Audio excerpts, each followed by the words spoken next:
The strangest irony of my life, and the one I have laughed at most bitterly and most tenderly in the years since, is this, that I spent the better part of a 12-month, and a very great sum of money, hunting the length and breadth of England for a woman who sat, all the while, not 6 feet from my elbow, sharpening my pens and blotting my letters with a serene and downcast face.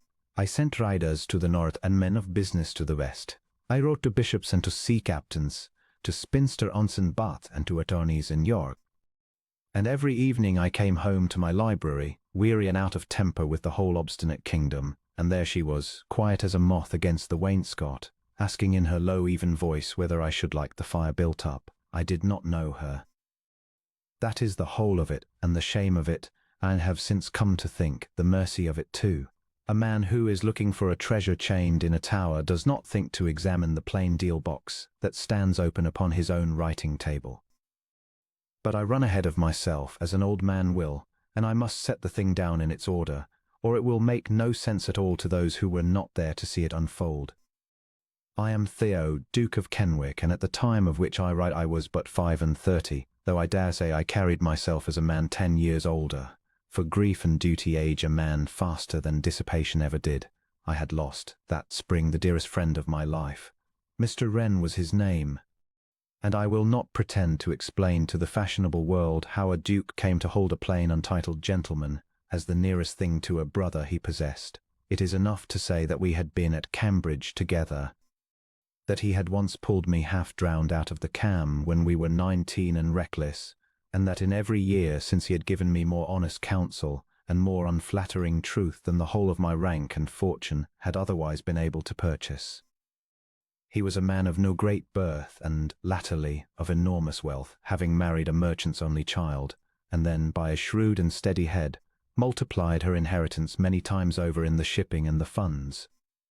When he died of a fever that took him in 9 days and left me no time even to reach his bedside, he left behind him a fortune that would have made a princess of any woman in the 3 kingdoms, and he left a daughter.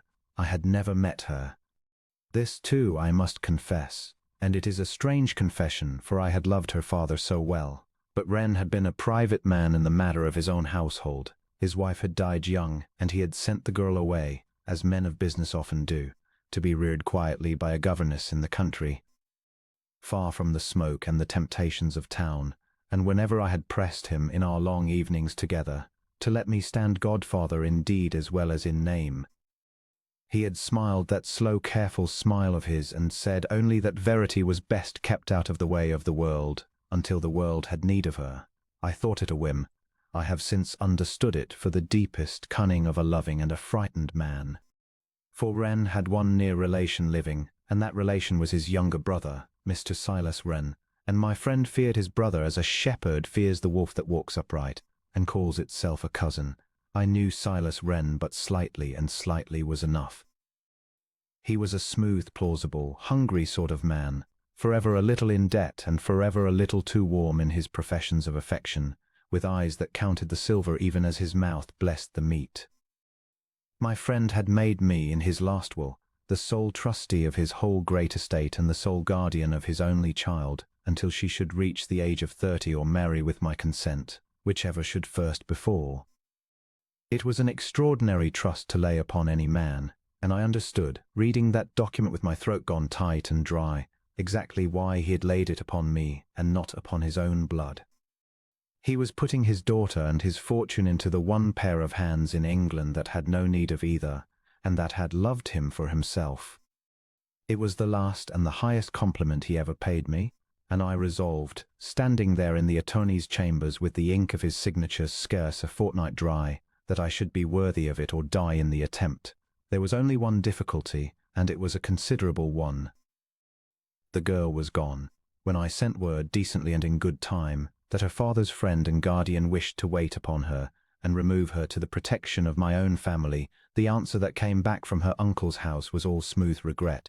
Miss Wren, wrote Silas Wren in a hand as oily as his voice, had been so overcome with grief at her dear father's passing, she had gone to stay with friends whose direction he was not, at the moment, wholly certain of. He would of course apprise his Grace the instant he had it. His Grace need feel no anxiety, for the child was as safe with her loving uncle's care extended over her as she could be anywhere on earth. I read this letter 3 times, and each time I liked it less. A girl of 24 does not vanish among nameless friends of unknown direction, while her father is scarce cold in the vault. I went myself and unannounced to the uncle's house near Reading, and I found Silas Wren all bows and open palms and grieving countenance, and I found no niece, and I found, in the servant's too careful silence and in one frightened housemaid's eyes, the plain proof that the girl had fled. She had run from him. She had, it seemed, gathered what she could and gone out of that house by night, alone into a country full of every danger that can beset a young woman without protector or name, rather than remain one more week beneath her uncle's roof. I confess it turned me cold to think of it, and then it turned me hot. For if she had run from Silas Wren, then Silas Wren was a thing to be run from, and if a girl I had sworn to her dying father to protect was somewhere abroad in England, friendless and hunted, then I would find her though it cost me every acre I possessed. I remember standing in the cold, empty parlour of that house near Reading, with the uncle's murmured civilities lapping at my ears like dirty water, and feeling a rage come up in me such as I had not known since my own boyhood, a rage that I mastered and hid, and turned into a bow and a few chill words of leave-taking, because I had already understood that I should serve my friend's daughter far better as a patient hunter than as an angry one. Silas Wren watched me go from his doorstep with his damp smile fixed upon his face, and I knew that he knew, that we were now enemies who would go on smiling at one another across the drawing-rooms of England, until the matter was decided one way or the other. Nor was I the only one who searched. The uncle searched too, and I did not for one moment believe it was love that drove him. Under the terms of my friend's will, should the girl die unmarried and without issue before she came into her own, a certain portion of the estate reverted to the male line, which was to say to Silas Wren, and a desperate man with a niece between him and a fortune is a man I would not trust with a locked door and a dark stair. So we hunted, he and I, the wolf and the guardian, up and down the kingdom after the same frightened creature, and for the better part of a year neither of us caught so much as the hem of her gown. I will not weary you with the whole tedious chronicle of that search, for tedious it was and fruitless, and it very nearly broke my faith in my own competence. I engaged discreet men who came to me with confident faces and left me with empty ones. I chased a report of a young gentlewoman teaching music in Shrewsbury, and found her to be a red-haired widow of 50. I chased another to Lyme and found nothing at all but a cold sea and my own folly walking the cob in the rain. Twice I believed myself within a day's ride of her, and twice the thread went dead in my fingers. She had covered her tracks with a care and a coolness that astonished me in so young a woman, and the more thoroughly she eluded me, the more my respect for her grew alongside my alarm. Whoever this Verity Wren might be, I thought, she was no helpless miss to swoon upon a sofa. She had brains and nerve and a will of iron under all that country quiet. I found myself in the long night rides home, thinking of her almost as a living person and not merely as a charge and a duty, wondering what her face was like, and whether she was frightened, and whether she knew out there in the dark somewhere that there was one man in the world hunting her not to cage her but to keep her safe. I wished absurdly that I could tell her so. I little dreamed how soon and how strangely the wish would be granted, nor in what fashion she would answer it. Now, all this while the ordinary machinery of a great estate did not cease to turn merely because its master's heart was elsewhere. A dukedom is a manufactory of paper. There were rents and leases, stewards' accounts and lawyers' opinions, the endless correspondence of the House of Lords, petitions from tenants and applications from charities and invitations I had no least intention of accepting, and to all of this was now added the vast, delicate, secret business of the search itself, with its letters that could be trusted to no careless hand. My man of affairs, old Perrott, who had served my father before me, at last laid down his pen one grey afternoon and told me plainly that he was past 70 and going blind in the left eye, and that I must find a younger hand to help him or watch the whole correspondence founder. I own I received the news with something like despair, for I had no taste at that season for interviewing strangers. But it must be done, and so I let it be known, through Perrott and through my housekeeper, that a secretary and amanuensis was wanted at Kenwick House, A person of education, of a discreet tongue and a legible hand, who could be trusted with private matters and would live retired, for I kept no great company in those months. Several came and none would do. There was a young man with pomaded hair and too many opinions on the turf. There was a clergyman's son who actually wept, when I asked him a plain question about his last situation. There was a sharp fellow whose references, on inquiry, dissolved like sugar in water. And then, on a wet Tuesday in October, Perrott brought me a folded note in a hand so clear and so beautifully disciplined that I remarked upon it before I had read a word of the contents. The writer gave her name as Miss Anfield. She wrote, "A gentleman's daughter left without fortune by her father's death, obliged to earn her bread. She had kept her late father's accounts and copied his papers for some years, and could furnish a character from a clergyman in Norfolk. She asked leave to wait upon his grace at his convenience." There was not a wasted word in it, nor a blot, nor a curl of false gentility. I told Perrott to have her come. She came the following morning, and I remember the interview as clearly as if it were yesterday's, though at the time I thought it the most commonplace half-hour imaginable. She was shown into the library, and she made me a curtsy of exactly the right depth, neither servile nor proud, and stood with her gloved hands folded and waited for me to speak. She was a young woman of perhaps 4 or 25, not tall, dressed in a plain dark stuff gown of good cut but no ornament, with her hair drawn smooth and simple under a modest bonnet. She was not at first glance a beauty, or rather she was the kind of woman whose beauty a careless man might pass a dozen times before it caught him, and would not thereafter let him go. Her face was pale and grave and very still, and her eyes, when she lifted them to mine, were a clear steady grey that took my measure with a composure I found, in a paid applicant for a subordinate post, faintly and unaccountably startling. There was nothing forward in it. It was only that she looked at me as an equal looks, out of some deep, unhurried self-possession that all her plainness of dress could not disguise, and I thought, this is a gentlewoman fallen on hard times indeed, and a proud one, and she does not mean to let me see how the pride is costing her. I asked her the usual questions, and she answered them in that low, even voice, briefly and to the purpose, and I could not fault a syllable. She wrote a few lines for me at my desk to show her hand, and it was the same disciplined loveliness I had admired in her note, and I noticed, watching her, that she held the pen not as a labouring copyist holds it, but as one long accustomed to good paper and to writing what she pleased upon it, with an ease that a hired drudge does not come by. I noticed, too, the plainness of her hands, ungloved now, unringed, work reddened a little at the knuckle, as though she had lately done for herself services that a lady does not do, and the two impressions sat oddly together, the gentlewoman's ease and the servant's chapped hand, so that I could not for the life of me place her, and gave up trying, and told myself it was no business of mine what she had been so long as she could do what I required. When I named the salary, she inclined her head as though it were a matter of no great moment, which for a woman said to be earning her bread struck me as singular, but I set it down to gentility's last defence, that will not haggle before strangers.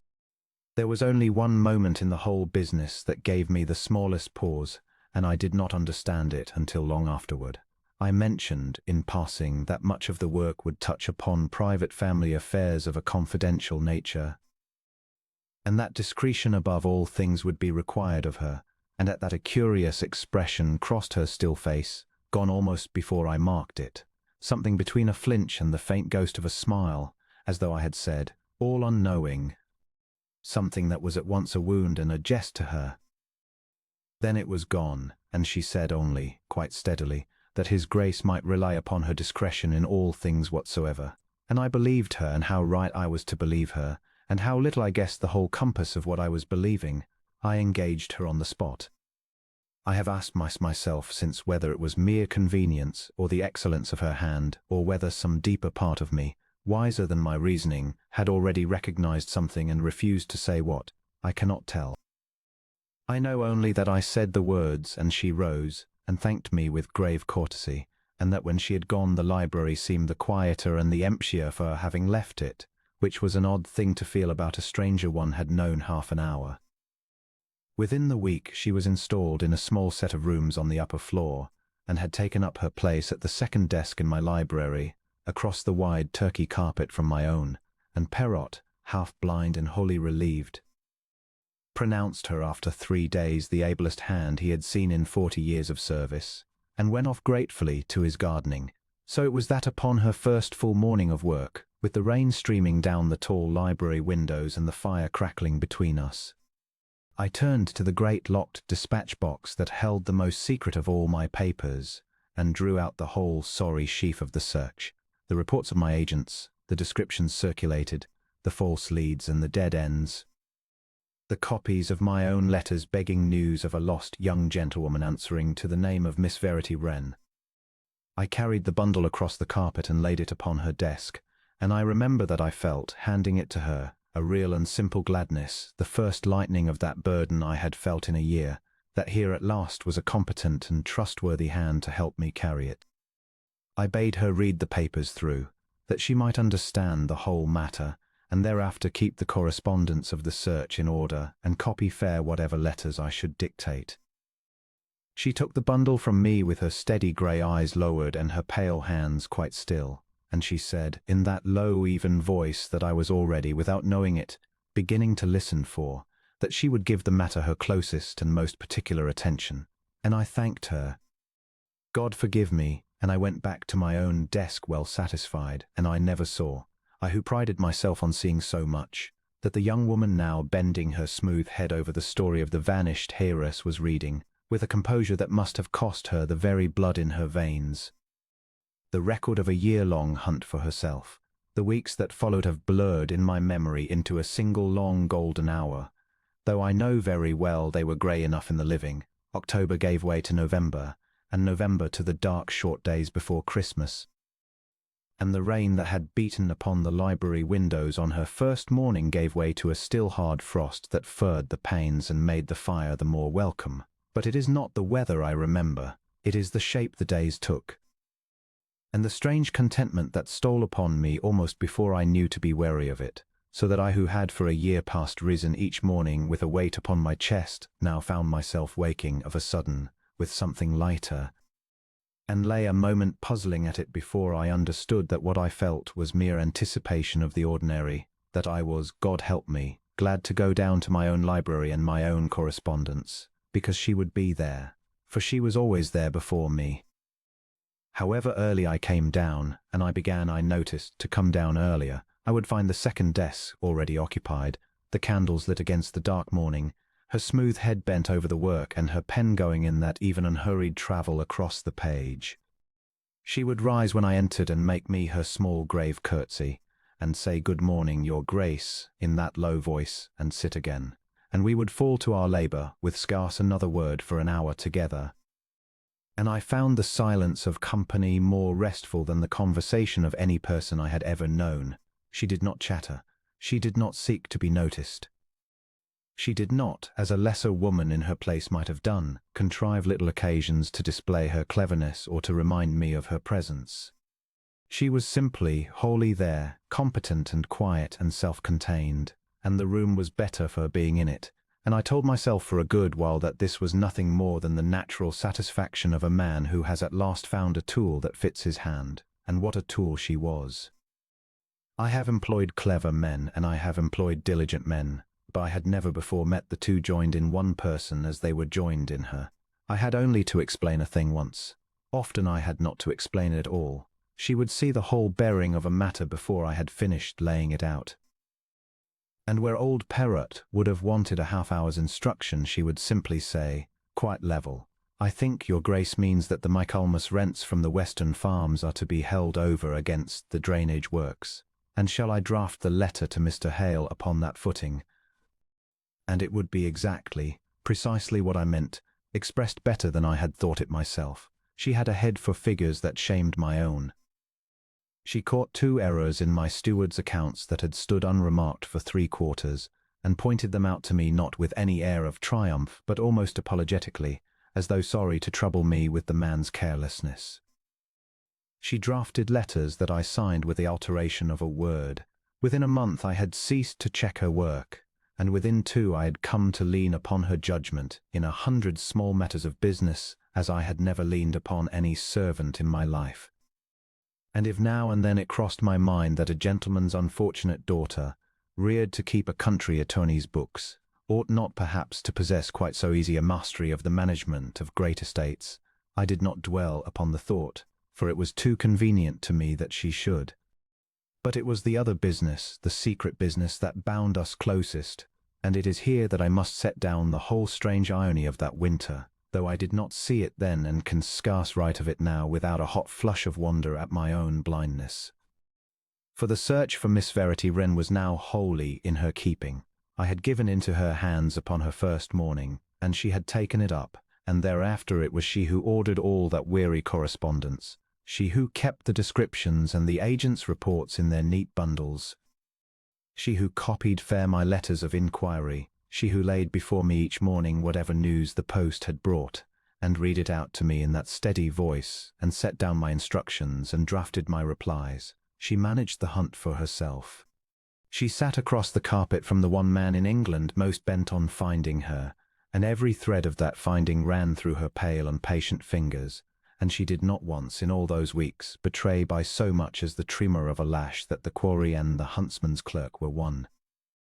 I have wondered since 1,000 times what it cost her to sit and copy out, in that beautiful, disciplined hand, the words her own father's friend dictated, a young gentlewoman of some 24 years, of middling height, grey-eyed, last seen, and to blot it, and sand it, and lay it by, and reach for the next. To read me without a falter a report from my man in Bristol who had traced a promising young person to a milliner's and found her wanting. I thought her, in those days, merely conscientious. I remarked to Perrott, when he came once to dine, that Miss Field entered into the matter of the search with a particular and gratifying diligence, as though my trouble were her own, and Perrott, the old fool, agreed that she was a treasure. She was watching me. I understand that now. Every word I spoke over those papers, every instruction I gave, every impatience I let slip, and every scruple I confessed, she gathered up and weighed in some cool inner balance of her own, taking the measure of the man into whose power her dead father had delivered her, learning whether her guardian meant to be her shield or her jailer, and I, all unknowing, laid myself open to that scrutiny morning after morning, and told her, thinking I spoke of a stranger, exactly what manner of man I was. I have since come to believe that she steered the search too, though so lightly and so honestly that I could never to this day point to a single dishonest act. She never lied to me, of that I am certain, for I have gone back over it all in my mind 100 times. But there is a great art in the ordering of a hunt, and she had the whole ordering of this one. When 2 leads came together upon the same morning, it was she who laid them before me, and it was always, I think, the colder one that lay uppermost and freshest in her telling, and the warmer one that came second, a little dampened, a little qualified, with some quiet observation of its improbability that I, trusting her judgment, was glad enough to adopt, when I spoke of sending a man into Norfolk, whence her false character had come. She agreed it was very well thought of, and drafted the letter, and somehow the man went first to Suffolk upon another matter, and reached Norfolk a fortnight late, and weary and disinclined to trouble a respectable clergyman who plainly knew nothing. She did not misdirect me. She merely allowed the search, under her patient hand, to go everywhere but toward the second desk in my own library, and it grew colder through that winter, thread by thread, and I laid the failure to the general perversity of fortune, and never once to the woman who sanded my letters. And all the while she was learning me, and I, without knowing I did it, was earning something at her hands that I would not for the world have forfeited had I understood its worth. I know this now because she has told me, in the long married years since, laughing and then not laughing, what she looked for in me and what she found. She had come to my house, she has confessed, more than half persuaded that I should prove another Silas Wren in a finer coat, a guardian who spoke of protection and meant possession, who would cage the Heiress and administer the fortune and call it kindness. She had resolved to spy upon me until she knew, and to keep her false name and her freedom until she was sure, and to vanish again in an instant if ever the wolf showed beneath the guardian's clothing. And she watched, that winter, for the small betraying things that cannot be counterfeited over the long unguarded hours of daily labour. She watched how I dealt with those who could do nothing for me. She saw me with the servants, and marked, she says, that I knew the names of the under-footmen and asked after the housekeeper's rheumatism, and did not raise my voice to the boy, who let a great pile of my papers slide into the hearth, but only helped him gather up the unburnt half and told him it was no matter. She watched how I dealt in money and found, examining as she did every account that passed my desk, no meanness in me and no sharp practice, but a landlord who forgave a hard quarter's rent to a widowed tenant and charged it to himself, and she watched, above all, how I spoke of her father. For I spoke of him often to her in those weeks. I do not know quite why. Perhaps it was that the whole business of the search kept him forever at the edge of our talk. Perhaps it was only that the loss was still raw in me and hers was the one patient ear near enough to receive it. But I found myself telling her, over the papers of an evening, what manner of man my friend Wren had been, how he had pulled me from the river, how he had told me hard truths when every other soul about me told me flattering ones. How the whole aim of my present labour was nothing but to keep faith with a dead man who had trusted me past all reason. I told her of his slow, careful smile and his shrewd, honest head and the plain, deep goodness of him, and I did not see, God forgive my dullness, how still she grew when I spoke so. How her pen ceased its travelling and her grey eyes fixed upon some middle distance. How once she rose rather quickly and went to mend a fire that did not need mending and stood a moment with her back to me and her face to the flames. I thought her merely tactful before a gentleman's grief. She was hearing her father praised by the one mourner in England who had loved him purely, and learning, I think in those very evenings, that the man she had come to spy upon had loved her father better than her own uncle ever had, and would keep faith with him though it cost him dear. And something in her, that had been braced hard as iron against me from the first, began that winter, against her every intention and much against her will, to unbend. I knew nothing of all this. I knew only my own trouble, and my own trouble was of a different and a baser sort, and it shames me still to set it down, but I have promised myself I would tell the whole truth in these pages or none of it.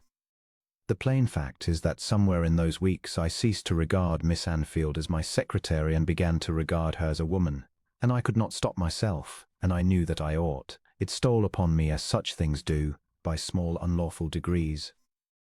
I found that I was watching her when she did not know it, the grave, clean line of her profile bent over her work, the way she had of pausing with the pen against her lip when she thought, the quick, competent turn of her wrist as she sanded a page. I found that when she read to me I attended less to the matter than to the voice, and that I would prolong a piece of business past its natural end merely to keep her a quarter-hour longer at my desk. I found myself hoarding up things to tell her, small dry observations that I knew would call up the faint reluctant curve at the corner of her mouth that was as near as she ever came, in those days, to a smile, and that I came to prize above the loud laughter of a whole ballroom, and I found, upon an evening near Christmas when she had taken a slight chill and did not come down, and I sat alone in the library with the fire and the great stillness and the untouched second desk across the carpet, that I was as flatly, childishly wretched as I had been at any time since my friend's death. And it was that wretchedness, out of all proportion to its cause, that at last frightened me into naming the thing to myself. I named it, and I was appalled I was Kenwick. There were in the drawer of my own desk letters from 2 duchesses and a marquis all but offering me their daughters. There was a whole world of women of my own order, bred and dowered and reared to be the mistress of my houses and the mother of my heirs, any one of whom I might have had for the asking. And here was I, 35 and no green boy, mooning after a paid amanuensis of no family and no fortune, a young woman who had come to my door with a clergyman's character and chapped hands and earned her bread by copying my letters. It was not to be thought of. A man in my position did not marry such a woman, and a man of honour, which I had spent my whole life labouring to be, did not do the other thing, did not so much as let the shadow of the other thing cross his mind toward a defenceless girl who lived beneath his roof and could not, without ruin, refuse him anything. The very fact that I was drawn to her laid upon me the sterner duty of showing it by not one look or word, for she was in my power, and to trade upon that power would have been the act of a Silas Wren, and not of the man her father had trusted. I resolved that Christmas evening, with all the cold force of a nature long schooled to duty, that I would master this folly, that I would be to Miss Field exactly and only what a just employer is to a valued servant, that I would give her no cause, ever, to feel the least uneasiness under my roof. And I kept the resolve in all my outward conduct faithfully enough. But a man may govern his tongue and his eyes, and still not govern the thing beneath, and the thing beneath would not be governed. She came down again after 2 days, a little pale, and made me her curtsy and begged pardon for her absence as though the fault of a chill were hers, and took up her pen. And at the mere sight of her back in her place across the carpet, I felt such a lift of the heart, such a foolish plain gladness, as no resolution I could frame had any power over at all.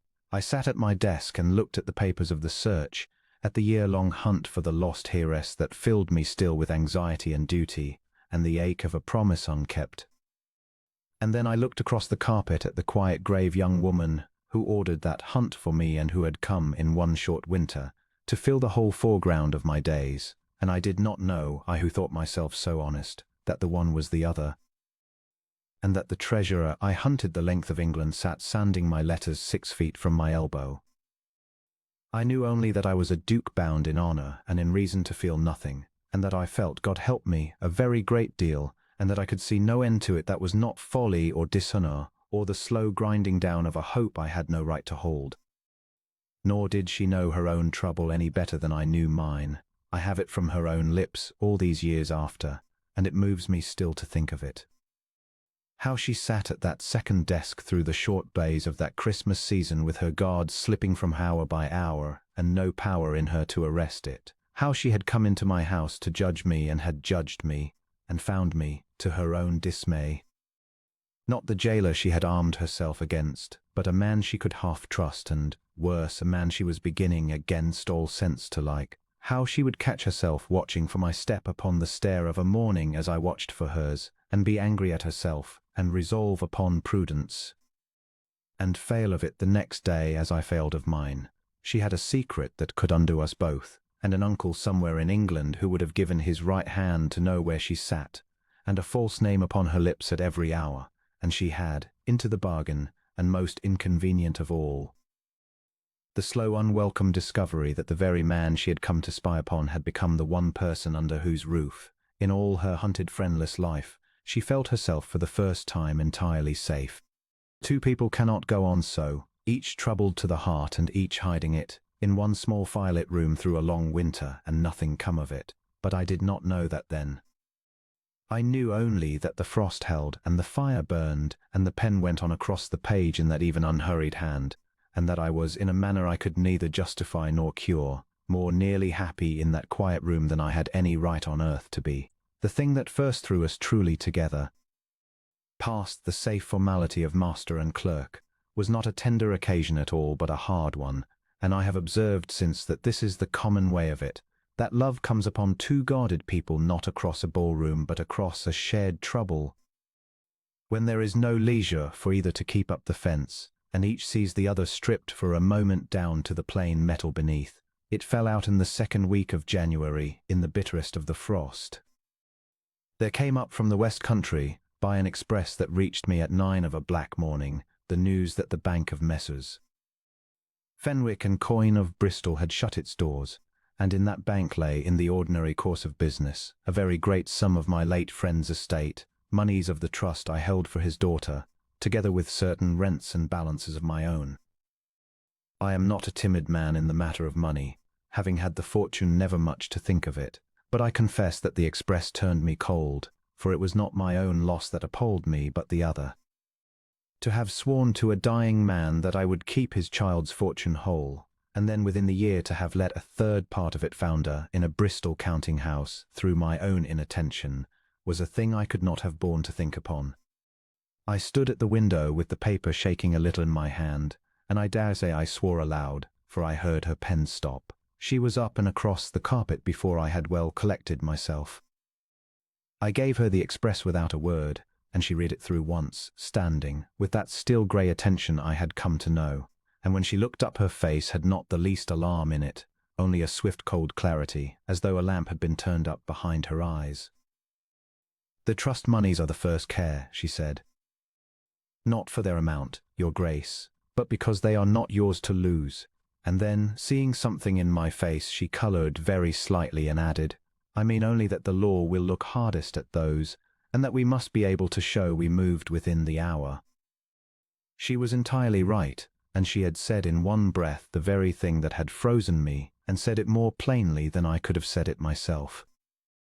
I have thought since how strange it was, and how like her, that she should have leapt so instantly to the guarding of that particular fortune. But I set it down then to the sharp instinct of a woman bred to accounts, and I was too hard pressed to wonder. We fell to work, she and I, and worked the whole of that day and the better part of the night through, with the candles guttering and the frost thickening on the panes, and a cold collation brought in upon a tray that neither of us touched. She had at her fingers' ends, God knows how, the whole disposition of the trust, which sums lay where, what might be drawn upon at counts against the Bristol default, which of my friend's old correspondence in the city might be roused before the news spread, and the doors of credit began to close. She knew, without recourse to a single ledger, that a certain £3,000 had been placed by my friend's hand at Fenwick's some 4 years since and never afterward moved, and she said so, and named the quarter it had been placed in. And I stared at her a moment before I recollected myself, for I had thought I alone knew that, having had it from Wren's own lips in a private hour, and how his orphan clerk should have it too I could not conceive, and had no leisure then to try. I laid the small strangeness by with all the others, on that heap of things about her I did not examine, and bent again to the work. She drafted letters faster than I could sign them. She cast up columns in her head that I must have laboured at with a pen, and once, near midnight, when I made an error in the reckoning of a date that would have set a payment astray, she caught my wrist as I reached to seal the thing, and said, "No, your grace, the quarter day," and held my hand a half-second longer than the correction required, and then took it away as though it had burned her. We saved the greater part. By the grey of the next morning we had letters gone by 3 several riders, and a plan laid that in the event lost the trust, not a fifth of what the first express had threatened, and old Perrott, coming in shaken and apologetic at 8, found the crisis met and mustered before he had his great coat off, and looked from me to her with an expression I have not forgotten.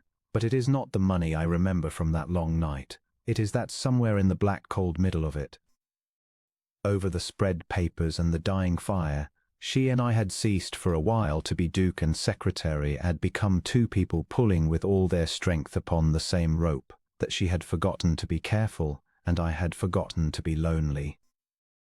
And that when at last the thing was done and the dawn came up grey and iron on the snow, we sat a moment on either side of the cold hearth, spent and silent and absurdly content, and she smiled at me, fully and without guard, for the first time in all the weeks I had known her.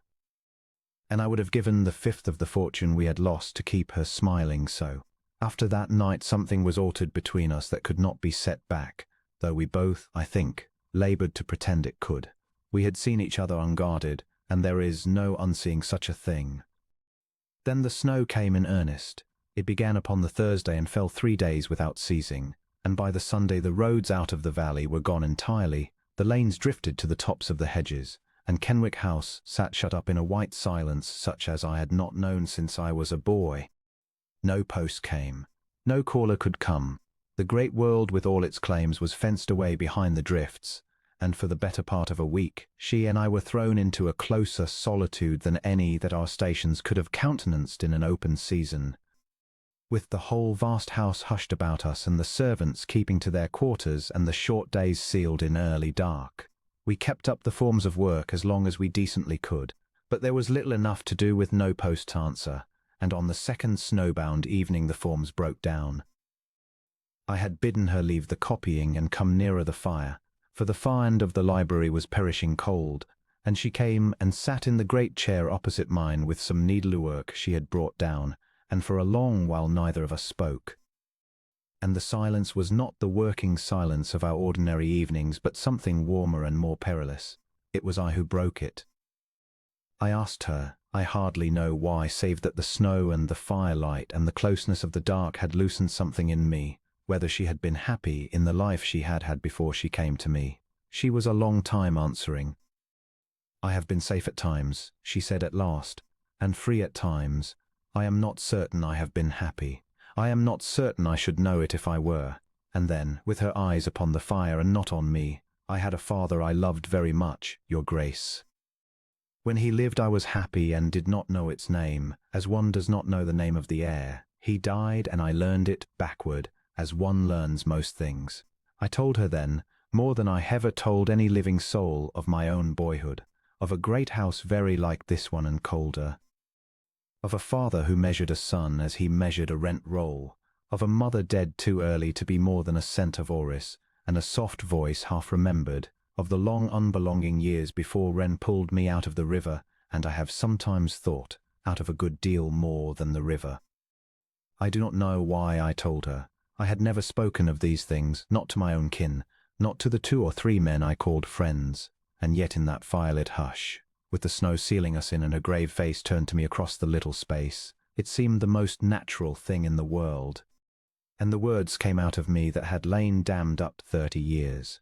She listened as she did everything wholly and without fuss, her needle gone still in her lap, her eyes on my face and not on the fire, and when I had done she was silent a while, and then said only, "Then he gave you a family, sir?" Having none to give you but himself, and I found I could not answer her at once, and was glad of the dark, for it seemed to me in that moment that she had understood the whole of a thing I had never fully told myself, and had folded it up and given it back to me lighter than I had handed it her. And I marveled that a young woman earning her bread at my desk should carry within her so deep and so still a comprehension of a lonely man, until I remembered that she too had lost a father she loved and was herself alone, and knew the country I spoke of because she dwelt in it. We talked that evening of 100 things that had nothing to do with letters, of books, and she had read more and thought harder than half the men at my club, of the country and the poor and what a landlord owed them, God, a little, and of loss. I have forgotten the half of it and remember the whole of it, if that is a thing a man may say. What I remember chiefly is a moment near the end, when the fire had burned low and she rose to go, and stood a moment in the red light with her needlework in her hand. And I looked up at her and she down at me, and neither of us said anything at all, and there was in that silence a thing so plain and so forbidden that we both, of one accord, looked away from it in the same instant. And she wished me good night in a voice not perfectly steady and went away up to her cold rooms. I sat on by the embers a long while after, and I knew that I was lost, and I knew that I must not be, and I could not for my soul see how both those things were to be true together, and yet they were. The thaw came at the week's end, and with it the post, and with the post the world, and the world, when it reached us, had a shadow in it. It came first as a small thing brought up to me by my housekeeper, Mrs. Dryden, with the disapproving air of a woman reporting an impertinence. There had been a man, she said, at the Kenwick Arms in the village these 2 days past, a civil-spoken stranger who gave himself out as an agent of some London house of business, and who had been standing drinks and asking questions. Questions of what sort, I asked, with an ease I did not feel. Oh, of all sorts, said Mrs. Dryden. Whether the great house had taken on new servants of late, whether there was a young woman come among them within the year, a gentlewoman, he said, that a family in the south was anxious to trace, having a matter of a legacy to her advantage. He had described her, Mrs. Dryden said with a sniff, a young person of 25 or thereabouts, of middling height, grey-eyed, soft-spoken, that wrote an uncommon fine hand. I do not think I changed countenance. I have schooled my face too long, but something turned over in me cold and slow. And I heard myself ask what the village had told him, and Mrs. Dryden said, with honest Kenwick contempt for any London busybody, that the village had told him nothing at all, for they did not know the man and did not like his questions and closed like oysters. As country folk will before a stranger who buys too many drinks, I bade her carelessly to let me know if the fellow came again, and said it was doubtless some tangle of a servant's affairs, and dismissed her, and then I sat alone with the thing, for I did not for a moment believe it a legacy. I knew that hunting, watchful, patient sort of inquiry too well. I had paid for it myself, up and down England this 12-month. It was a description that might have fitted 100 young women, and did fit, I could not help but see, my own secretary to the life. And there was but one man in the kingdom besides myself with cause to send an agent creeping about the country inns with the picture of a soft-spoken grey-eyed girl who wrote a fine hand. Silas Wren was hunting still, and his hunt had come, by whatever devil's chance, within a mile of my own door. That it should light upon Miss Field I did not truly fear. The notion that my clerk and my ward were one had never once crossed my waking mind, and did not cross it now. What I feared was subtler and, as I have since understood, wiser than I knew, that the wolf was near, that his creatures were in my very village asking after young women, and that somewhere out in the cold country the real Verity, whom I had sworn to find and had so wretchedly failed to find, might this hour be closer to Silas Wren's grasp than to her guardians. I resolved to write to my own agents by the first post, to have this Bristol office fellow marked and followed, and to draw my net, if I could, about my enemies. I said nothing of it to her. That was my error, though I meant it for her peace. A man does not alarm a dependent young woman with the news that strangers are abroad asking after such as she. But I have wondered since whether some breath of it reached her by another road, for that evening, when she brought me the fair copies to sign, I found her paler than her wont and very quiet, and once, when a horse went by in the lane below and stopped a moment at our gates before passing on, I saw her go still as a hare, her pen suspended, her whole body listening, until the hoofbeats took up again and dwindled off toward the village. Then she let out her breath, very softly, and dipped her pen and wrote on, and I looked at her bent head in the candlelight and felt such a rush of protectiveness, so fierce and so unreasoning, that it frightened me worse than the agent had. I had a mind, twice, to tell her plainly of the man at the arms, that she might be on her guard, and twice the words died in me, for I could frame no reason to warn a secretary of a stranger who sought an heiress, and dared not look too close at why the warning pressed so on my tongue. So I held my peace, and only wrote that night to my agent in town, and set a keeper's boy to watch the village road, and told myself I did it for the sake of the true lost girl and not for the false-named one across my carpet. I did not understand it. I told myself it was only that she was in my charge, that a master is bound to the safety of those beneath his roof. But it was not that, and I knew it was not. It was that the thought of any harm reaching this one grave, quiet woman, of any hand laid on her or any fear set going in her, roused in me something older and deeper than duty and a great deal more dangerous, and I sat there with the false leads of the search spread out before me, hunting a lost girl through the whole of England, and never saw that I had just watched the lost girl herself go pale and still at the sound of her uncle's horse in my lane. She finished the copies and brought them to my desk, and stood while I signed them close at my elbow, and when I had done she did not at once go away. She stood a moment with the signed papers in her hand, and I looked up at her, and she was looking down at me with something in her grey eyes I had never seen there before, something that was half a question and half a farewell and holy, though neither of us would for the world have named it. Love, and the snowlight was blue at the black windows, and the fire ticked, and the whole hunted world held for that moment outside the door. I would have spoken, I think, and undone us both. The word was already in my throat. But she saw it come as she saw all things. And before it could be said, she looked away and drew a breath and laid the papers very gently down upon the desk and wished me good night in that low even voice and went. And I sat on alone with the signed letters and the dying fire and the knowledge, heavy as the snow on the roof above me, that I loved a woman I had no right to love, whose true name I did not know, and whom another man was even then hunting through the dark for reasons I could not guess. A man of my years and my station is supposed to have the government of himself, and I had prided myself upon it for the better part of a lifetime. I had gone cool through 2 seasons of London matchmaking, had let the handsomest women in England angle for me, and had never felt the hook so much as tug, and I had believed, with the settled complacency of a man who has never yet been touched, that I was proof against this particular folly by long habit and cold blood. I found in those weeks after the thaw that I was proof against nothing. The thing was in me and growing, and no reasoning I brought to bear upon it did more than a hand does upon a rising tide, which is to be wetted, and to persuade itself it has held the water back. I reasoned, God knows. I set the case to myself as I would have set a case to my man of law. Here was I, Theodore, Duke of Kenwick, with a name 300 years in the building and a duty to it that was not mine to squander.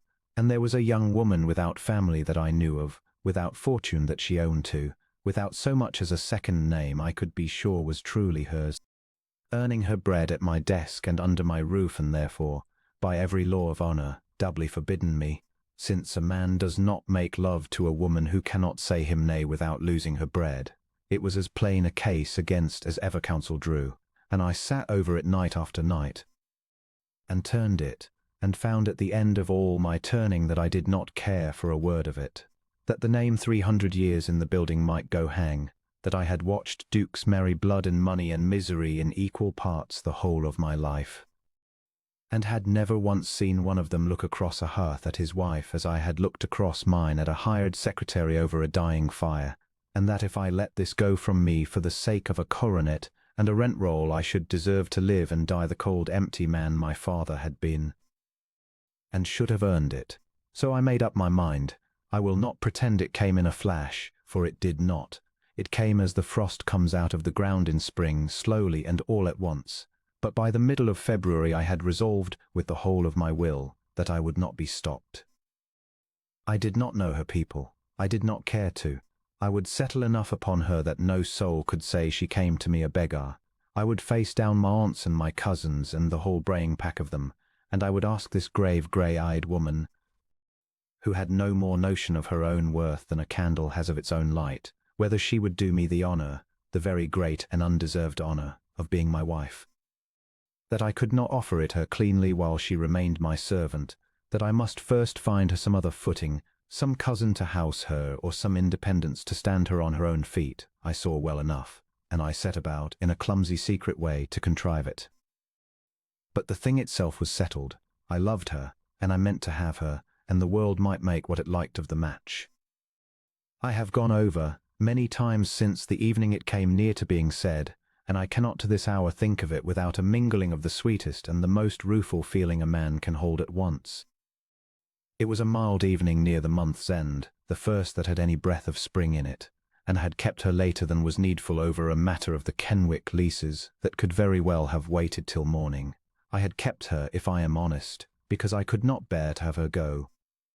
The candles were burned low and the house quiet about us, and she had risen at last to gather her papers, and I rose too on some pretence of the window, and we came by chance to be standing near together in the middle of the long room, nearer than our custom, with the leases forgotten on the desk behind us, and I looked at her, and all my careful contrivances went out of my head, and I said low, before I had leave of my own judgment to say it, "Miss Field, I must speak to you of something that is not the leases." She went very still. I have said she had a stillness that was like listening, and it came upon her now, but with something under it, a kind of bracing as though she stood to take a blow.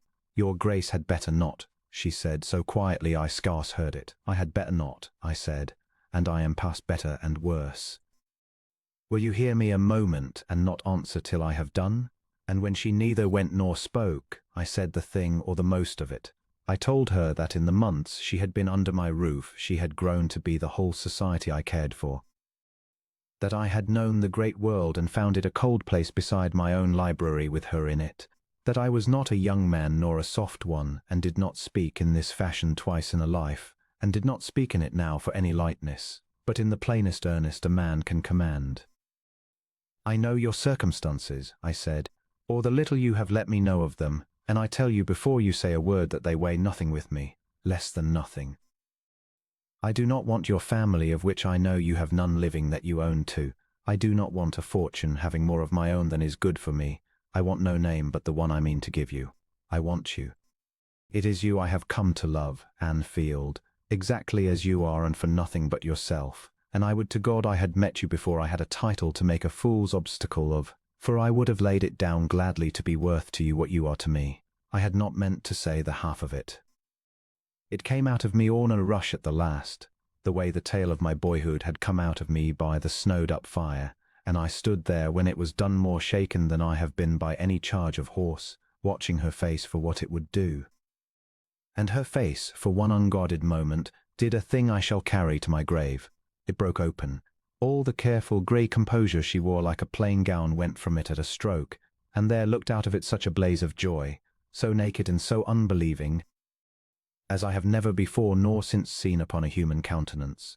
the look of one who has been perishing a long while in the cold and is of a sudden let into the fire, and cannot at the first instant credit the warmth. She looked at me as though I had said the one word she had given up all hope of hearing in this life, and then, upon the very heel of that joy, before it fairly finished crossing her face, there came a second thing that quenched it utterly, a horror, a grief. So deep and so strange that I could make nothing of it, and the light went out of her as though a hand had closed over it, and she turned her face away from me, and put out one hand blindly and set it against the back of the great chair as if she needed the holding. I did not then understand what I had done, though I understand it now, and the understanding is a hard one. I had given her, all unknowing, the one gift she had wanted above every other in the world and had believed she could never have, the proof past all doubting, that a man loved her for herself, the plain, penniless, nameless woman with nothing to recommend her but her own grave heart, and not for the fortune that had made her, all her life, a thing to be hunted and married for and never once simply loved. Every soul that had ever come near her, save her dead father, had come near her for the money. Her very uncle sought her now not as a niece, but as an estate that wanted a signature, and here was a duke, who could not by any reckoning want her money since he did not know she had a farthing, telling her upon his honour that he wanted nothing under heaven but herself. It was the sweetest word ever said to her, and it was the most unbearable, for it was said to a lie. He loved Anfield, who did not exist, and the true woman standing before him, whom he did not know, he was hunting the length of England to restore to the very fortune he swore he did not want, could not take one grain of that dear proof and keep it, because it had been won by a fraud she had every hour of every day worked upon the man she loved. I saw the struggle of it in her, though I read it all awry. I saw her fight for her composure and win it back by main force, as I had seen her master her fear that first day at the interview, and it was a dreadful thing to watch, and I did not know why. When she turned again to me, her face was closed and white and terribly quiet, and her voice, when she found it, was the evenest and the coldest I had ever heard from her. "Your grace does me an honour I have done nothing to earn," she said, "and everything to be unworthy of. You must not say these things to me. You do not know me. You think you know me, and you are the kindest and the best of men, and you do not know me at all, and if you did you would take back every word you have spoken and be glad you were rid of me." Her voice shook upon that once and steadied. "I cannot be what you would have me. I beg you will believe it is not from any coldness, but I cannot and I never can, and you must not ask me again, and you must let me go now, sir, if you have any pity in you at all." I stood as if she had struck me. I had braced for a refusal on the score of my rank, or of the impropriety, or of her own scruple at rising so far above her place. To any of those I had my answers ready and my whole resolved heart behind them. But this was no such refusal. This was not a woman waiting a suit and declining it. This was a woman in flat anguish, turning from the very thing she wanted, and telling me in one breath that I was the best of men and in the next that she was unworthy to be spoken to, and giving me for reason only that I did not know her. I could make no sense of it. I who prided myself on the reading of faces and of men could make no sense of it at all. And it frightened me, and out of the fright, God forgive me, there stirred in me for the first time in all our acquaintance a small cold breath of another thing entirely. "You keep saying I do not know you," I said more slowly. "You have said it 3 times. What is it, Miss Field, that I do not know?" Nothing in her moved, but I saw her eyes go, for the least part of a second, to the far corner of the room where the great locked press stood in which I kept the whole sorry archive of the search. The descriptions and the false leads and the runners' reports, the paper hunt after my lost ward that she herself had lately, at my own bidding, put into order with her own hands. And then her eyes came back to me, and she said, "Nothing, your grace. There is nothing. I am overtired, and I have spoken wildly, and I ask your pardon for all of it. Pray let me go." But I had seen the glance. I did not know what it meant. It joined itself somewhere below my thinking to a whole small hoard of things I had laid by and not examined, to her knowing the placing of my friend's £3,000 at Fenwick's that I had thought known to none but me, to the fine and particular hand, so like a hand I had somewhere seen, to the way she had gone still as a hare when a strange horse stopped at my gate, to 100 little turns of knowledge and manner too fine for any orphan clerk. I did not, even then, draw the line between the points. The truth was too monstrous and too far to be guessed at in a moment, and I loved her too well to go hunting reasons to doubt her. But the breath of it had touched me, and I could not quite unfeel it, and I have never forgiven myself that in that moment, when she stood before me flayed and suffering and begging only to be let go, some cold barrister's corner of my mind stood off and watched her and wondered. I let her go. What else was there to do? I stood aside and I said, in a voice I kept level by an effort that cost me more than she will ever know, "You need not fear I shall distress you again. Good night, Miss Field." And she went quickly, with her papers held against her like a shield. And at the door she checked one instant and half turned, and I thought she would speak, and she did not. She only looked at me across the length of the candlelit room with her whole heart in her face and her whole secret behind it, and then she was gone. And I heard her step go up the stair too fast, and once I thought, upon the landing, a sound that might have been a sob and might have been the old house settling, and then nothing. I did not sleep. I sat on in the library with the leases I had feigned to keep her for, and did not read a line of them, and told myself a great many things, and believed none of them. I told myself that she had been overtaken by the suddenness of it, that a woman gently reared, as I could not doubt she had been for all her poverty, might well be thrown into confusion by a declaration so far above her looking for, and might say wild things in the first shock of it and repent them by morning. I told myself that the "you do not know me" was but the natural modesty of a good woman who could not think herself the equal of the honor offered, that the horror I had seen chase the joy from her face was only the horror of a servant who believes she has, by some fault of her own, drawn her master into an unbecoming warmth. I built these comforts up brick by brick through the small hours, and each one, as I set it, I felt to be hollow, for none of them accounted for the glance she had thrown at the locked press, and none of them answered the flat despair in her voice when she said she never could, not now nor ever, as though it were not a choice she made but a sentence already passed upon her by some authority I could not see. That she had refused me I could bear. A man may be refused. What I could not lay by was the manner of it, the joy and then the horror. The "you do not know me" said thrice like a bell, the flicked glance at the press where my ward's ghost lay filed and folded. I sat and I turned it, and toward 3 in the morning I got up and crossed the cold room and stood before that locked press a long while with the candle in my hand, and did not open it, and was ashamed of myself for standing there, and could not make myself go up to bed. It was there, standing before the press in the small hours with my heart at war with the first mean crawlings of my reason, that I heard the horses. They came up the lane from the village at a hard trot, 2 of them, or 3 at that dead hour when no honest traveller is abroad, and they did not go by. As the single horse had gone by that night, she went still and listening. They slowed at my gates. I heard the wet ring of the hooves change as they came off the lane onto the gravel of my own drive and stop, and a man's voice, low and urgent, giving some order, and then the iron clank of the gate bell, jangling and jangling through the sleeping house at 3 of the morning as though it would wake the dead.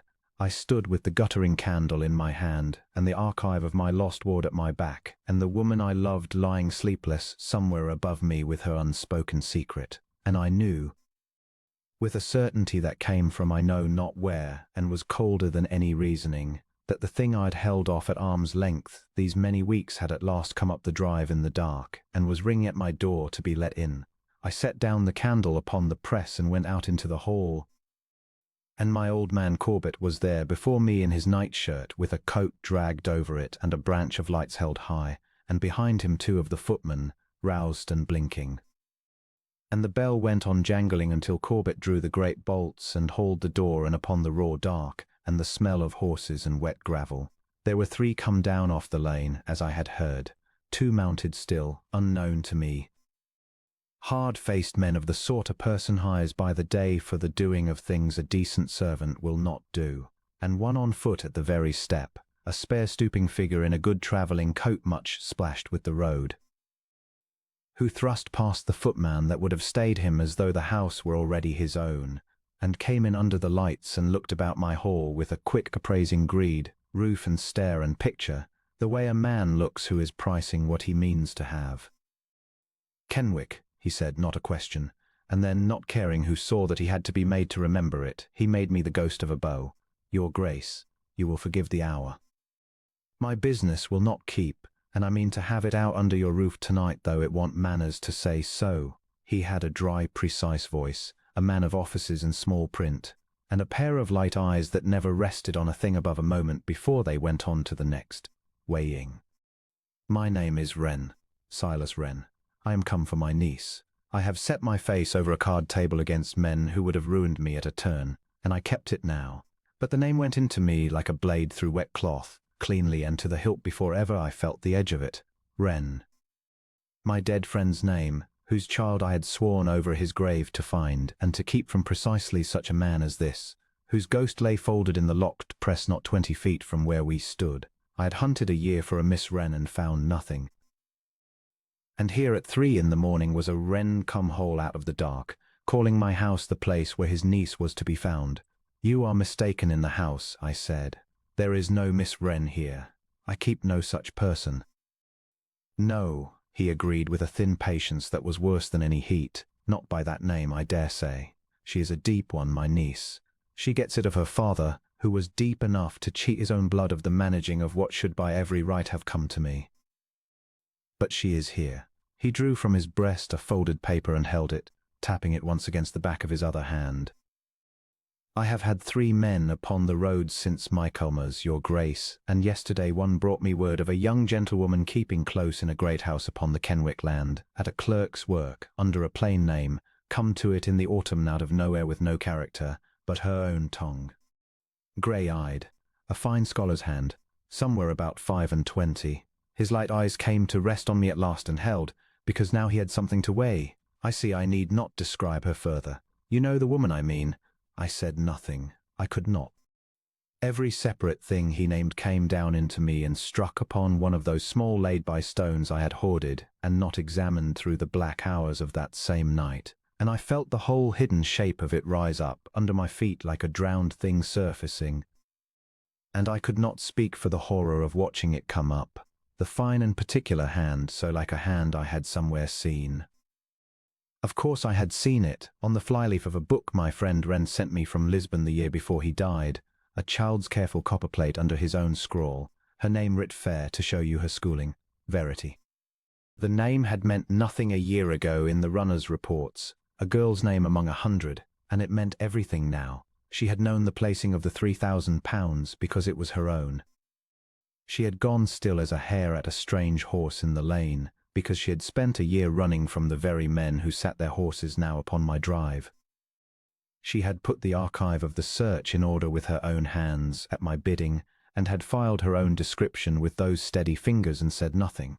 You do not know me. 3 times like a bell tolling, and I had stood there deaf and made her comforts of it. You will bring her down, said Silas Wren.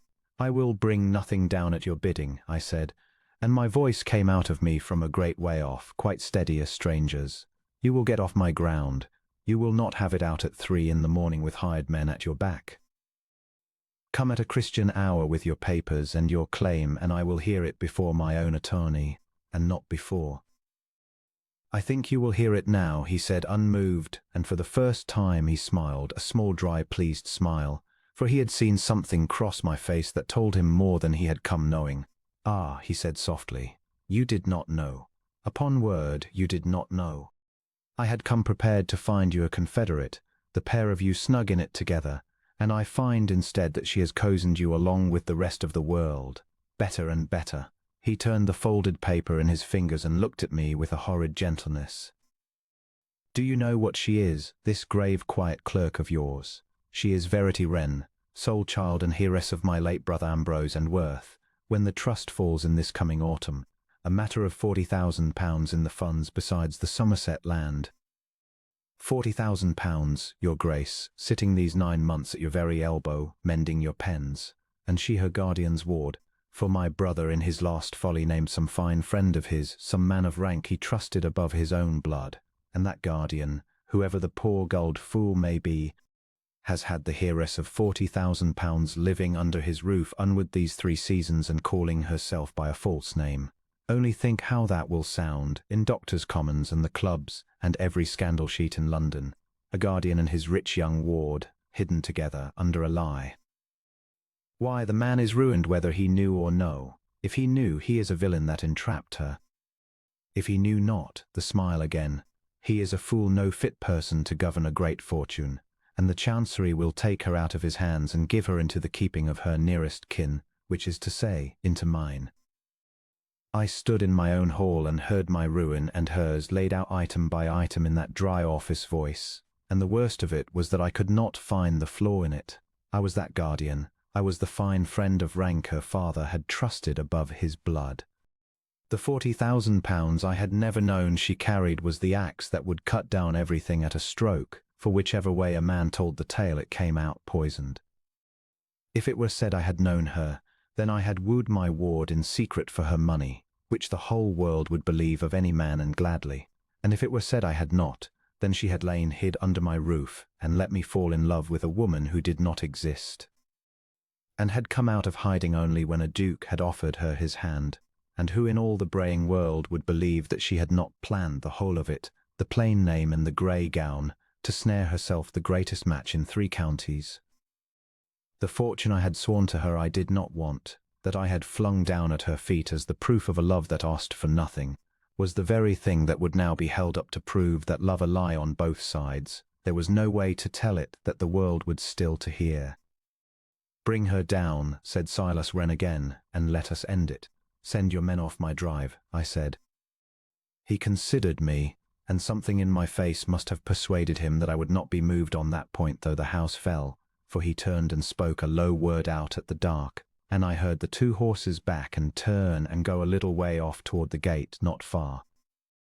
Then he came in further unbidden into the warmth, and put out his cold hands to the hall fire the footman had stirred up, quite at his ease, a man who has run his quarry to earth and knows it, and is in no hurry now over the last of it. And it was then, while I stood mastering myself and he warmed his hands, that I heard upon the stair behind me the small particular sound of a footstep I would have known in my grave. She had come down. Of course she had. The bell had waked the house, and she had lain sleepless above me with her own dread, and had heard, perhaps, her uncle's name spoken up the well of the stair. She stood now upon the 3rd step from the bottom with her hand upon the rail, dressed in the same plain grey she wore by day as though she had not so much as lain down, and her face was the colour of the candle wax and perfectly still, and she was not looking at him at all. She was looking at me. I have been asked, in the long after, what I felt in that moment, and I have never been able to give a true account of it, for there is no honest word for the feeling of having a thing broken and given whole into your hands in the one instant. She was found. That was the first of it. And it went through me under everything else like a note held on a low string. She was found, my ward, my dead friend's child, the charge I had failed for a year and grieved over as very likely dead in a ditch. She was found, and she was well. And she was standing on my stair with her whole heart in her ruined face, and some deep part of me that had nothing to do with duty or fortune or scandal simply cried out that she was safe, she was mine, no ditch had her. And upon the very heel of that came the black flood of the rest, that she had let me, that every hour of those 9 months she had known who she was and known what I hunted, and had sat at my desk and taken my confidence and put her own description into the press with her own hand and said nothing, and had let me fall down a well in love with a shadow named Anfield, while the true woman stood by and watched me do it. You do not know me. No, I had not known her at all. Verity, her uncle said, turning from the fire, and the name in his mouth was the ugliest thing I ever heard, all triumph and no love. There you are. You have led me a long dance, and it is danced out. Fetch your things. She did not look at him. She looked at me, and she saw, I think, everything that was in my face, the wonder and the wound, the finding and the betrayal, all of it at war and none of it hidden, for I had no strength left that night to hide anything, and I watched the lost hope go out of her as the light had gone out of her the evening before. And she understood, before ever a word was said between us, that I knew, and that the knowing had done to us what she had spent 9 months in dread of its doing. "Your Grace," she said very low, and her voice was steady only by that same terrible force of will I had watched her master her fear at the first, and once before. I never meant, and there she stopped, for there was no end to that sentence that was not a further lie. She had meant to deceive me, that was the plain fact. She had meant it every day. What she had not meant was to love me, nor to be loved, and there is no saying that aloud in a cold hall before a grasping uncle and 2 footmen and guard. That does not sound in the saying like the very artfulness he had charged her with. Is it true? I asked her. It was all I could get out. What he says. Is it true that you are Wren's daughter? Yes, she said. That you knew, I said. From the first. From the interview.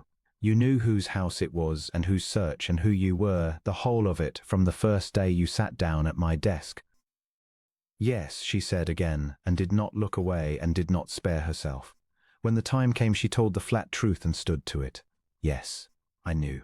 I came here of all the houses in England because it was the one house he, the least motion of her head toward her uncle, would never think to look. The very lion's mouth, under the guardian's own eye, and I meant to keep close and silent till my coming of age, and then to go away and be safe, and I never once thought. Her voice failed and she brought it back. I never once thought that I should come to, and she could not say that either.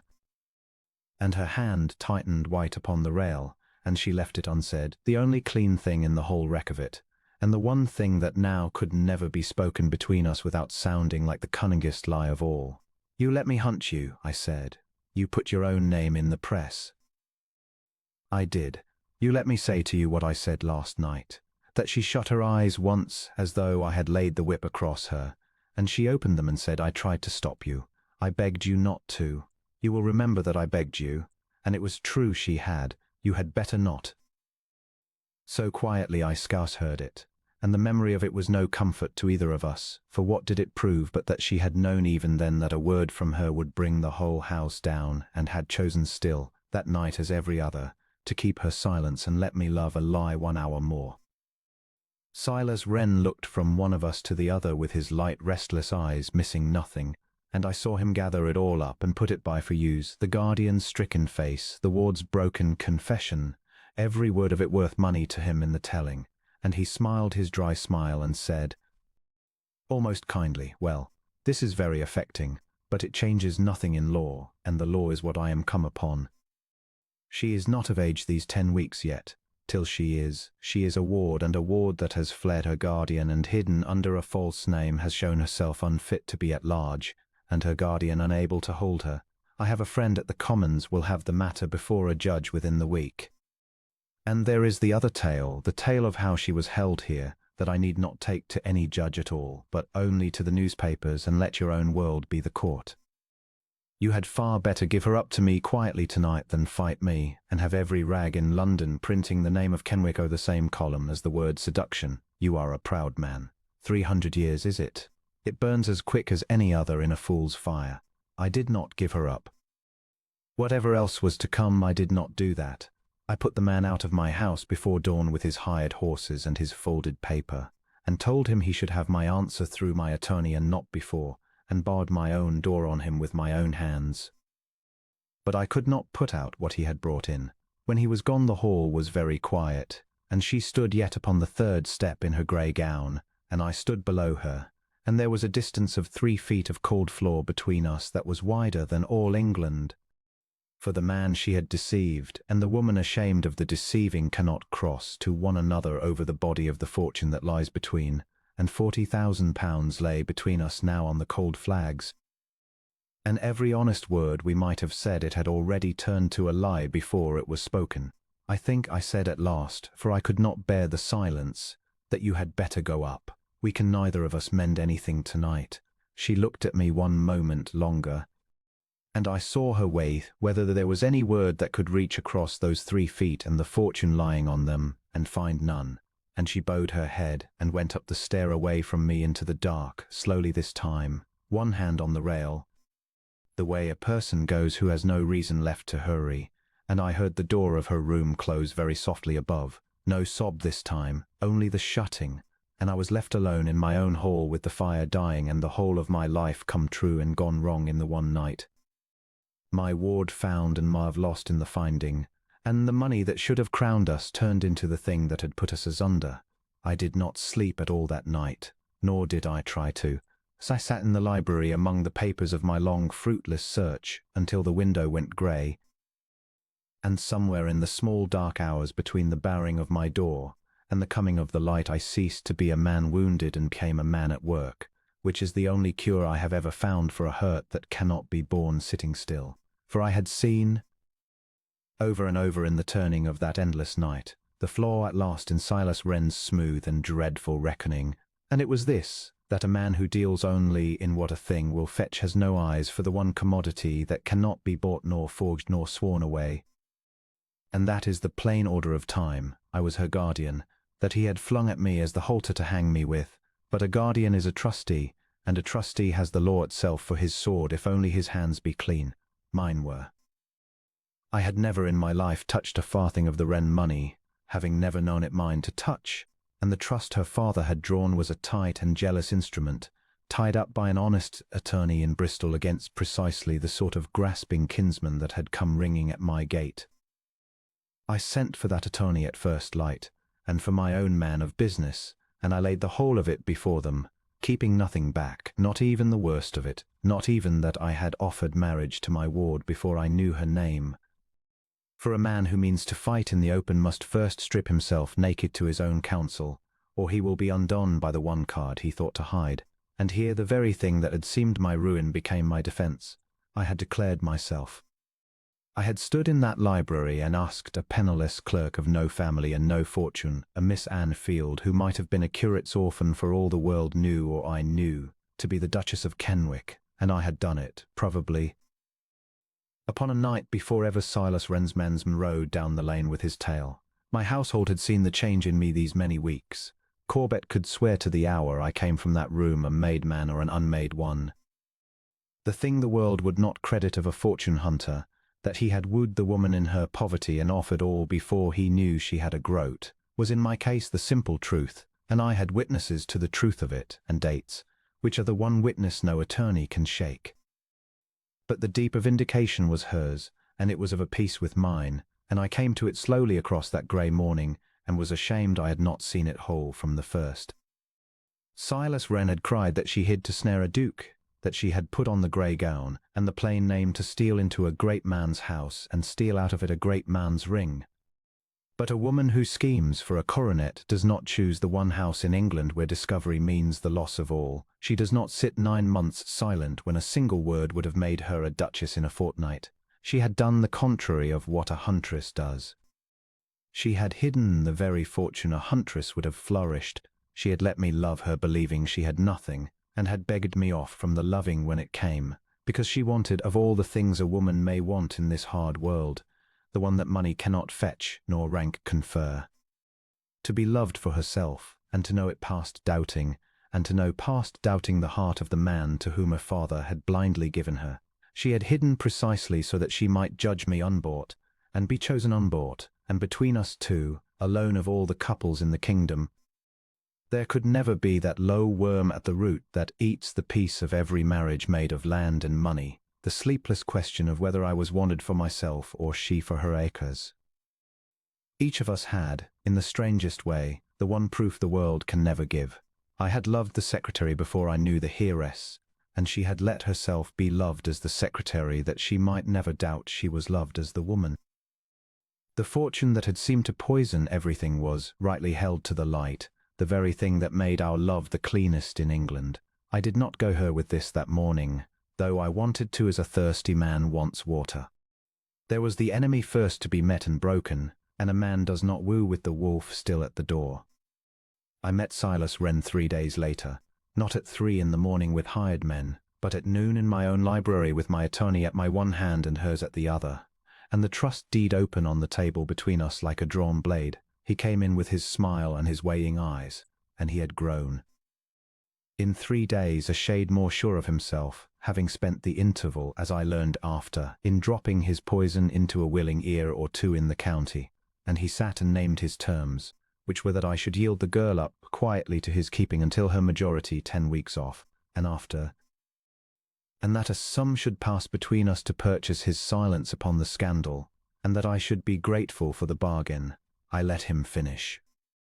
Then my attorney, a dry Bristol with no more warmth in him than a ledger, took up the deed and read to Mr. Wren, in a level voice, the clauses his brother had drawn, for Ambrose Wren had known his brother to the bone.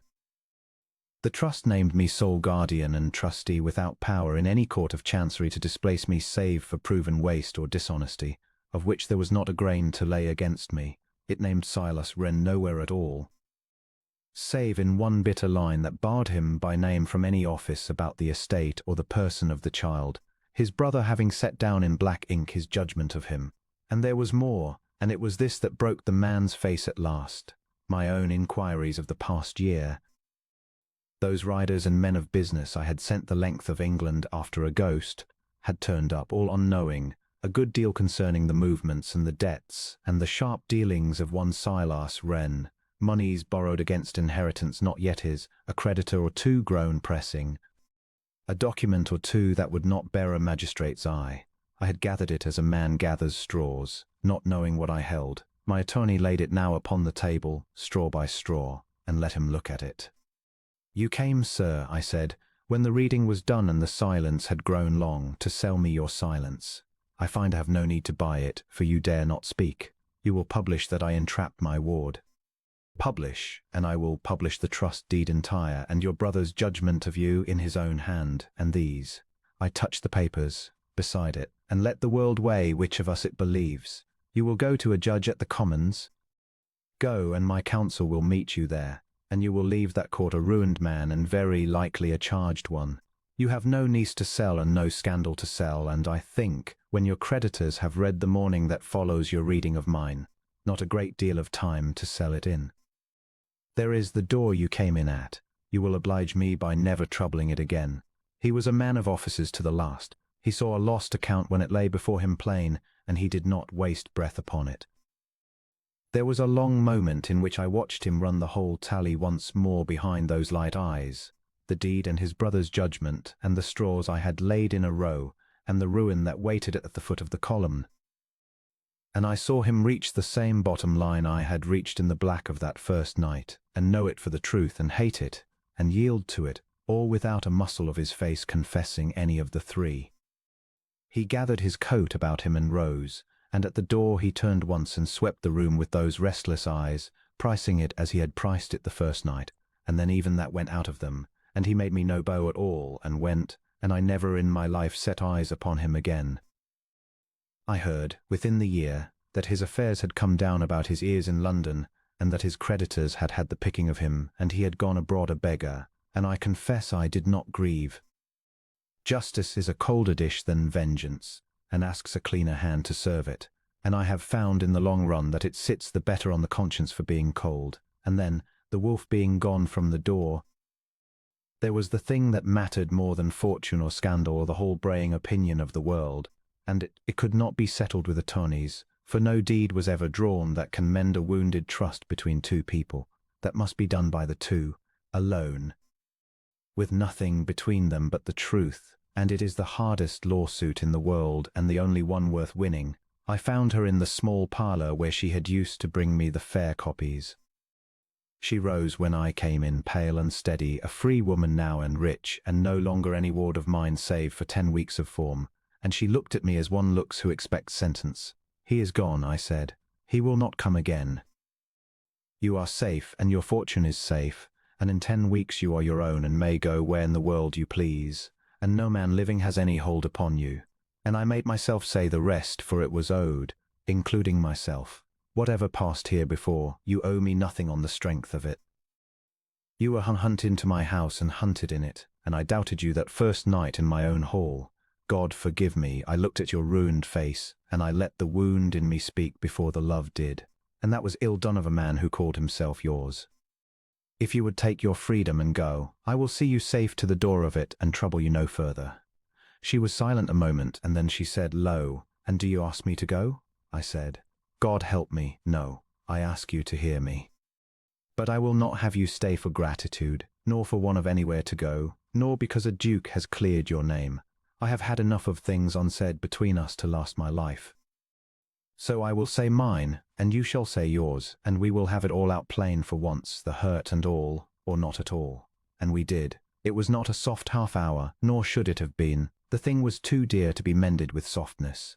I told her honestly the wound of it. That she had let me fall down a well in love with a name that was not hers and had watched me do it with her own secret fold in her breast, and that a man does not forget in an afternoon the finding that the woman he loved had known him 9 months better than he knew her. She heard it and did not flinch from it, and then she gave me back my own honestly, that she had lain awake those same 9 months in terror of the very hour that came, that she had begged me off and I had not heeded, that she had chosen her silence every day and would, she thought, choose it again. For she had no way in the world to know my heart, but to keep it in the dark and watch it, and a hunted creature learns to trust nothing it has not tried.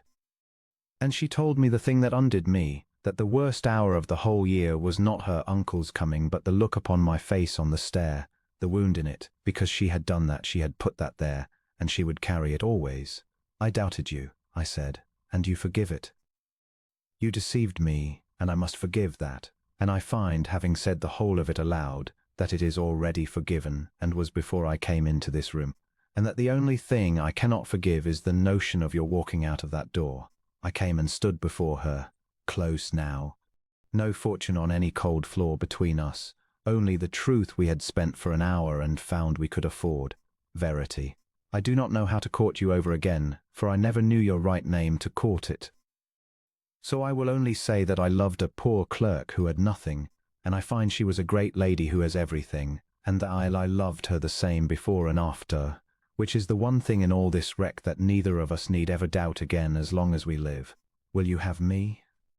Not the guardian, who is discharged in 10 weeks and glad of it. The man. She did not answer at first in words. She put out her hand, that fine scholar's hand that had filed her own description into my press and never trembled, and she laid it against my breast over the place where the wound had been, as though to feel that it beat, and when she looked up her grey eyes were full, and there was in her face at last the thing I had watched her govern and put down and lock away all those months, let out and let live. And it was joy, unguarded, the first I had ever seen on her. I hid, she said, so that I might know one true thing in the world before I died, an old maid of a great fortune, and I have it now, and it is you. And then, with the ghost of that dry wit I had loved across a writing table, before ever I loved anything else of her, though I warn your grace, you are marrying a woman who knows the whole disorder of your correspondence, and will not pretend she does not. I laughed.